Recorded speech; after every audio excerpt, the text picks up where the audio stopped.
Hey everyone, quite a few of you after lunch. My name is Filip. I'm BD and DeFi Degen at RedStone Oracles. And today I want to tell you a little bit more about Rollup as a service products and oracles and what's the intersection between them. So to kick things off, for those of you that are not familiar with RedStone, we launched our mainnet product back in 2022. We announced then our seed round when we raised $7 million in funding with VCs like Lemnis Cap, Coinbase Ventures, Maven 11 on the deck. Then in 2023, we announced our angel round with prominent builders like Sandeep from Polygon, Alex Gluchowski from Zcash, or Emin from Avalanche on the deck. And you might notice a lot of these angels that participate in the round are L2, L1 ecosystem builders. That's because they usually understand the importance of diversity of the Oracle provider in your ecosystem. Then again, last year, we launched our research arm, where we prepared a couple of deep dives into different crypto topics. We did a report on the stablecoins, RWAs, yield-bearing protocols, LSTs, and liquid restaking tokens. And our last liquid restaking token report had around 120K views. And we are a very lean team, at least for what we do right now, around 20 people. Most of us live in Warsaw, and around 80% of the team are seasoned engineers. And also, I can give you a little bit of the alpha. So RedStone got first mainnet client around January last year, 2023.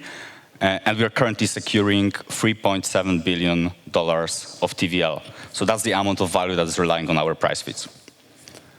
Now, to give you a short intro into the Oracle world, you might ask, why do you need an Oracle in your ecosystem? So basically what Oracle does is it delivers data into blockchains for it to be used further in smart contracts. And I really like this idea of explaining an Oracle for like non-crypto native people. If you imagine blockchain being like a computer that can do some kind of computation, or like where you can code some type of methodology, the Oracle is the internet plug that connects this computer to external data, right? So in theory, it can be any type of data. It can be weather data, election data, sports data. But since the specific of the crypto markets is like very speculative right now, and I would say very price focused, for now it's mostly market data. And actually around 95% of price feeds are mostly prices of the assets, mainly crypto assets. And I have a question to you guys. Do you have any idea what's the most utilized data feed in the whole DeFi right now? Yes? Yeah, exactly. ETHUSD is the most utilized price feed. It's responsible for around 90% of the queries right now. And like, it's pretty obvious. That's because like ETH is the major chain when most of the traffic is happening, but also there's a growing number of ETH-denominated assets. So usually when you have ETH stake tokens or ETH restake tokens, those are denominated by lending markets in ETH. So then again, they need to query the ETH price in order to know what's the pricing of that asset. Now, what are the Oracle use cases? So oracles will be in the future used widely for different use cases, but for now it's mainly DeFi. And to give you like a brief overview of different protocol types that rely on oracles, I will show you a couple of examples right now. So for example, lending markets like Aave or Venus, CDP stablecoins like Liquidity or Prisma, leverage protocols, Gearbox or Delta Prime, derivative protocols, Synthetics, GMX are also relying on oracles, yield protocols, Sommelier and Zoom Finance, or algorithmic stablecoins like Mento or Frax Finance. And now I have a question. Do you have idea for two types of DeFi protocols that doesn't need oracles in their ecosystem. Yeah? Well, straight Uniswap swap. Yeah, so like DEXs and anything else? No, I think this is one example. Yeah, if you have just a pool and you want to swap from one asset to the other side, you don't need an oracle. Yeah, so I fully agree. DEXs are an interesting case because they are not only not reliant on oracles at all, they also are usually a data source for the oracle provider, especially for like on-chain native assets. So whenever the token is traded on Uniswap, the Uniswap is delivering data for this particular token. Another interesting example I really like to give of protocol not reliant on oracle is peer-to-peer lending. And especially, I like Blur Blend. And not sure, for those of you that are not familiar, it's basically NFT lending protocol, peer-to-peer NFT lending, which has actually quite decent liquidity, maybe because of the point system, maybe because like the proper structured incentive programs. Anyway, the point is, if you can construct oracle-less protocol without compromising on capital efficiency, then you probably should. Because adding an oracle to the equation is almost always additional risk factor. But up to date, it's almost impossible to maintain the same capital efficiency without relying on the price fees from oracle provider. Now, why do oracles matter so much for Rollup as a service products? So with Rollup as a service, basically the time to spin up a new chain or like a new ecosystem went from months or years to weeks or days. So right now you can pretty much spin up a new ecosystem in like 2 days. But if you want to have any kind of DeFi within the new Rollup, you need to have an oracle. And now what can you do? So you can go to Chainlink and say, hey guys, I created a new ecosystem yesterday. Would you mind deploying there? But they obviously will tell you, hey, let's circle back to that conversation in a couple months or a couple years' time when you grow a little and when you have anything valuable on your chain. And like, don't get me wrong, we do believe Chainlink did an amazing job for an industry, and we wouldn't be here without them. But the thing is, they are currently focused on a little bit different things right now. And certainly the new ecosystems and like more crypto-native, aka on-chain native assets are not a focus right now. And the question I have, do you know how many chains does currently Chainlink support? More or less. Anyone can shoot. All right. Right now, last time I checked, it's around 13 chains. So just to give you like a brief overview, for us, it's around 40 like active chains with active users and like actual traction, and probably like 50, 60 different chains, counting also like the ghost ones or the ones where there's not much happening. So why isn't Chainlink deploying on all these new chains? There are key bottlenecks like on-chain data storage costs and monitoring infrastructure costs. And key considerations are update conditions and cost of one update. And now there are two key implementation of the Oracle. And that's very important, and I'll try to explain the differences between them. So basically, there are push and pull oracles. And now, push oracle model, it's like currently the most utilized model of consuming data in DeFi. It was introduced by Chainlink back in 2019, 2020. It's basically a model where you set up reliable infrastructure, set up conditions, update conditions, and based on these conditions, constantly push the prices on-chain. So let's say for ETHUSD, for example, you set 0.5% deviation, 24-hour heartbeat, and based on these conditions, the data is being injected on-chain and consumed by dApps from these smart contracts. Now, for the pool model, there are no set conditions, update conditions. So the data is being injected on-chain only when needed, and it's usually user transaction that triggers the data and pushes the data forward on-chain. So how it usually works is data is in like an off-chain component. In our example, we call that data distribution layer. User interacts with the protocol. Let's say he deposits into the vault, or he gets liquidated, for example. And in that example, when he deposits, he pays 10% more in gas. but it's his transaction that is pushing the price on-chain. Or, for example, he gets liquidated, so it's liquidation bot that makes the price go on-chain. The difference is then that in push model, you need to constantly pay gas for price updates. And those gas are usually on protocol consuming or on Oracle end, right?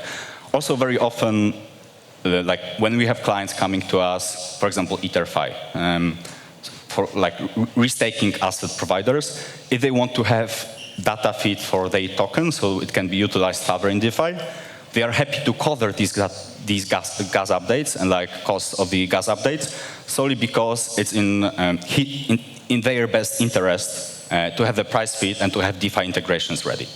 So with push model, the gas cost is on our end.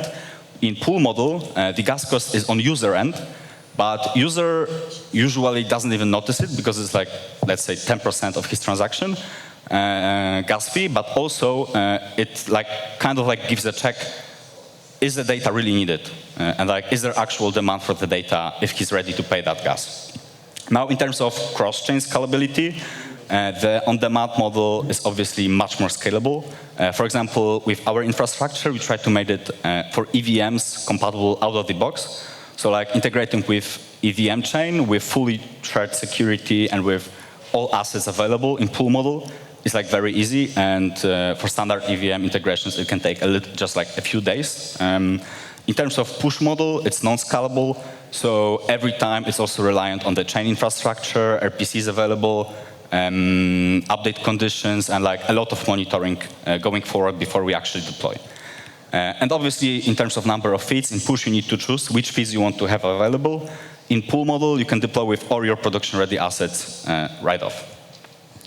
Now, how the standard push Oracle works. So there are data sources like Texas, Dexes, data aggregators like CoinGecko that are being collected by node operators, and then they are aggregated and pushed to smart contracts on target chains. And then the DApp smart contract is reading the data from the chain itself. So as you can see, this model is non-scalable across chains and is very limited in terms of number of assets available. We really like to refer to push model to like an email. So if you think about it, email was one of the first option of communicating. And you currently have multiple new like communicators like Telegram, Instagram, whatever you use. But email is still in use. It's still got its use case and it's working well. But we believe, like, and push model is probably here to stay, but we believe in the future more and more protocols will be switching to the pool Oracle model. Now, how the data flow looks like in the pool model. Basically, the beginning is the same. So we have data sources, Texas, Dexes, data aggregators, and node operators aggregating the data, but then they push signed data packages to the thing we call middle layer. It's, in our example, we call it data distribution layer, which is like off-chain decentralized stream of nodes. In PIF example, it's PIFnet, which is like a Solana fork that has, it's Solana fork, but they have all the tokens. So it's like pushing the price there is very cheap and they're affordable. And then it's being injected by user transactions in a couple of ways into the targeted blockchain. So again, PIF, for example, uses a bridge messaging for that. They use wormhole. We usually use either liquidator transaction that triggers the middle layer to push the price on-chain, or we piggyback user transaction. So we discovered that you can inject the data when user interacts with the protocol into call data into his transaction. And you can see in our showroom.redstone.finance like multiple chains we've integrated in the pool model and kind of like check it out how the model works and just see query the data from multiple chains. Now, why does it matter so much for Rollup as a service? So like when you pick an Oracle provider for your Rollup, there are a few key things you need to consider. So obviously, one of them is waiting time, which naturally is much shorter with Pool Oracle, where you can deploy very fast on every new chain. Cost of deployment, so here again, pool model wins because it doesn't require additional infrastructure, doesn't require gas costs on protocol or on ecosystem end. But then you have type of applications that you want to bring into your chain. And here, very often push model wins because like being fully transparent, at least for now, most of the DeFi dApps, especially blue chip ones, are usually consuming Chainlink on a lot of chains, on a lot of different assets. And let's say if they want to deploy into new chain, or if they want to bring new asset into their infrastructure, or like as collateral to the, for example, money market, lending market, they are not so keen to change their whole infrastructure only to consume the data in a novel way. They would rather just use the audited code and simply utilize the model they know well and they know for years. So if you want to have blue chips in your new ecosystem, you probably need to have push oracles. But if you want to have like novel types of dApps and like novel DeFi, then you're probably very well going with pool. Now, different case studies of Rollup as a service. So like Manta Pacific is one of the examples where they used Caldera and Polygon ZK EVM stack. They did very well incentive programs that attracted tons of liquidity. They do have some problems right now because after the incentives ended, the liquidity is flowing out. But still, it was like an amazing job done by the team, especially at the beginning during the like Manta Pacific craze.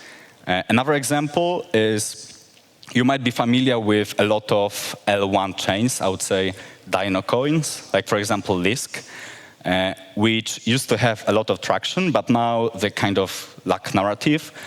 And we see a lot of these chains are kind of thinking about how to get the users back. And switching to L2s with EVM compatibility is usually a solution. So for example, Lisk is going with Gelato and OP Stack, and is going to launch their new chain. Another example is Silo utilizing ZK EVM stack, or Kanto using the ZK EVM stack. And slowly coming to an end and wrapping it up, key parameters to keep in mind when choosing the Oracle provider is basically, can you decide which data providers will be delivering data for a particular asset? What's the redundancy? So what has to fail for the Oracle to go down? For example, if an Oracle is reliant on Bridge or any external solution, what's the redundancy of this solution? L1, L2's RAAS compatibility. So is it fully cross-chain? Is the security fully shared between different chains? Number and types of data feeds available.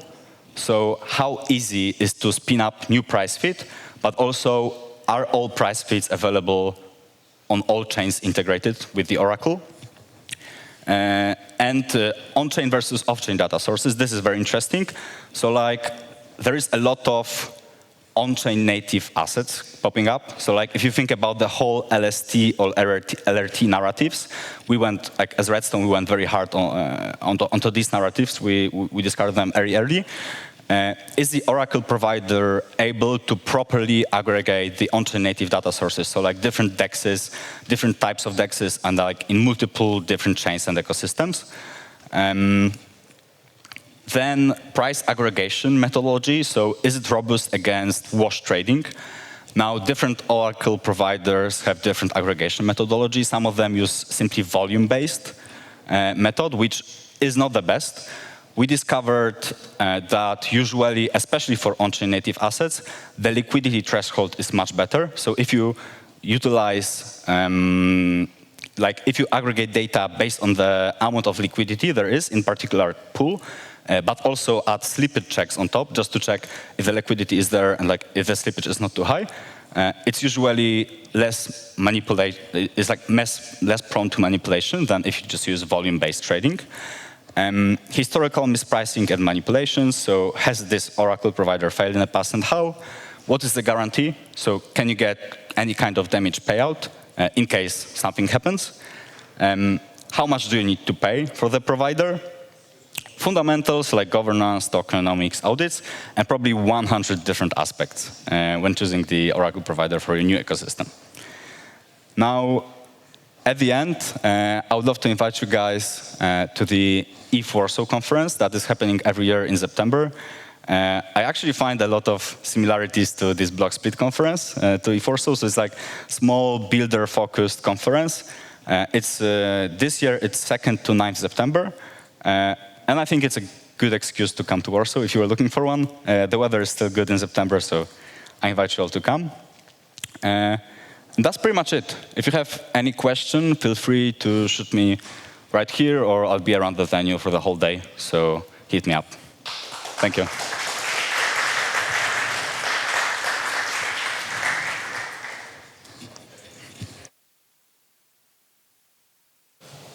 I don't think it's on. Can I come, or? I can come too. Yeah, that's all good. If you think about how chain Maybe I do can. this is so awkward. Yeah, no. I will repeat the question. Okay, so if you think about how Chainlink sources data on chains that have decentralized consensus, there's a bunch of different data source providers, and then they've got. Yeah, I think you got it, Mike. Yeah. Okay, and then they've got. So if you think about how Chainlink sources data on decentralized chains, there's a bunch of different data providers, and then algos for balancing that out. Like a price feed could have 30 different data providers, right? How does it work on a rollup where there's a centralized sequencer?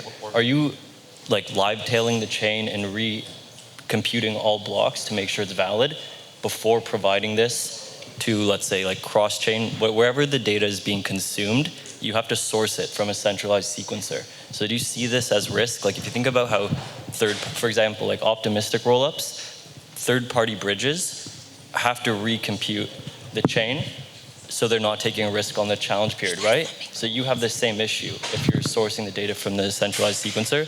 So how are you guys dealing with that risk? So the question is, if the sequencer goes down, what happens? No, but you are relying on the sequencer to be building valid blocks, right? Yeah. I mean, what if it's a bad actor sequencer? Because someone has to challenge a sequencer to blow the whistle, right? The sequencer can like build an invalid block and continue along. So you can't just like trust the sequencer to be providing you valid data unless you're monitoring the chain itself. The data is stored in the off-chain component. So like the sequencer is not providing data at all. But that's your access to reading on chain, right? Like, are you running your own nodes but in on the these pool, rollups? so yeah, that's the difference between the pool model, where it's the protocol that is pushing the price on chain. So if the sequencer fails, it's kind of like a protocol problem, I would say, and like that's for. It's definitely a protocol problem, but like you're relying on that. Yeah. Okay, I'm still not sure. Like, yeah, totally. I'm not that technical, so that would be like a little bit harder for me to explain. Totally appreciate it. Thank you. Yeah, thank you.